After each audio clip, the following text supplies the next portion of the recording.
You looking for a webcam for video conferencing and streaming but don't want to pay upwards of $100 just for one, especially for the now infamously overpriced Logitech 20, especially if you just need something really basic.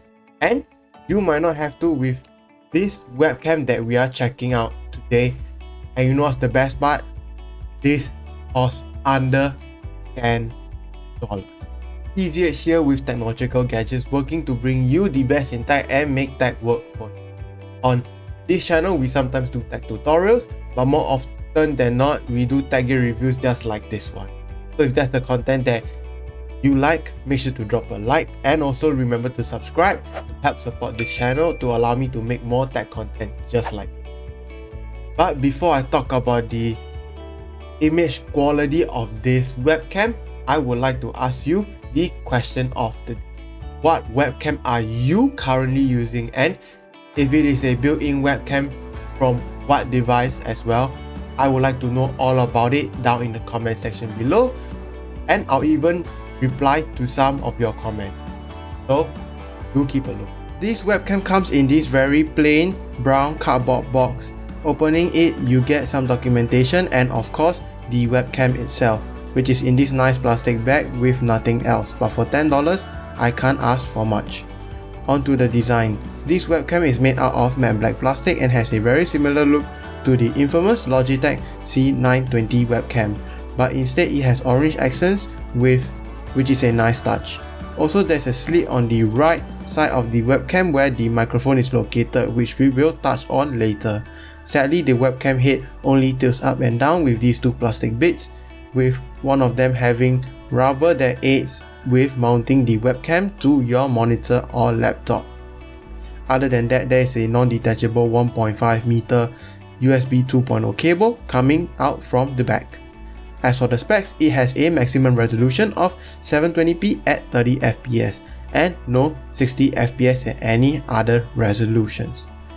There is no mention of megapixel and sensor type, but I'm going to suspect that it is only a few megapixels and using a very old and cheap sensor as well as a very high aperture lens. Also, it has no autofocus and focuses from 20mm to infinity. But first, let's talk about how to mount this webcam to your monitor or laptop.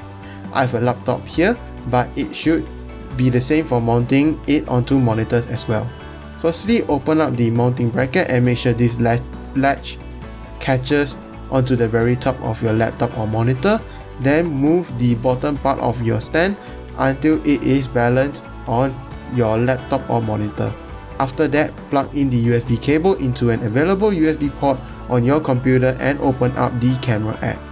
Next, adjust the camera until your face is in frame and you have done setting it up.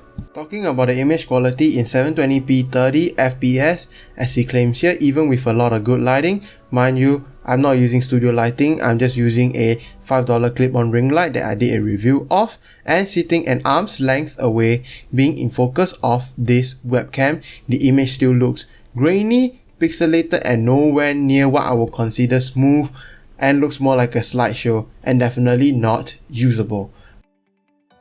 Right now I'm recording at 480p 30 fps, and as you can see, the footage is a lot more smoother and a lot more clearer, less grainy, and overall just looks much better.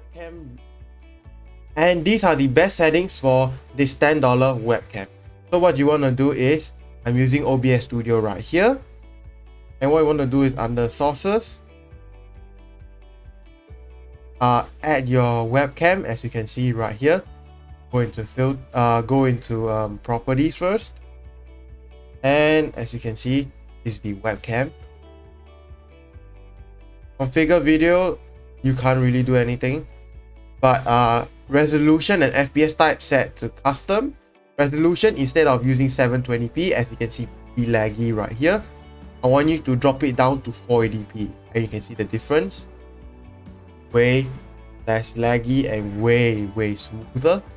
FPS, of course, the highest FPS, 30 fps. Video format, YUY2, good. Color space 709, color range, full of course, and you can see there is a definite improvement right now.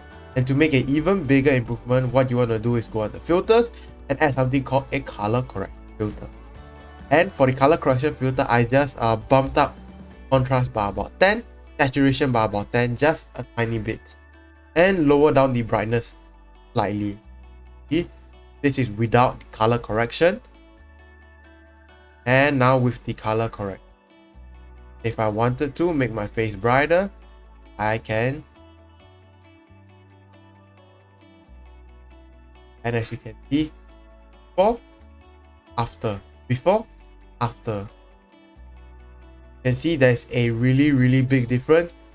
And this is, and if you put in the time to set the settings right and to color grade it, this is how the $10 webcam will look at its best. Make sure to drop a like and also remember to subscribe to help support this channel to allow me to make more tech content just like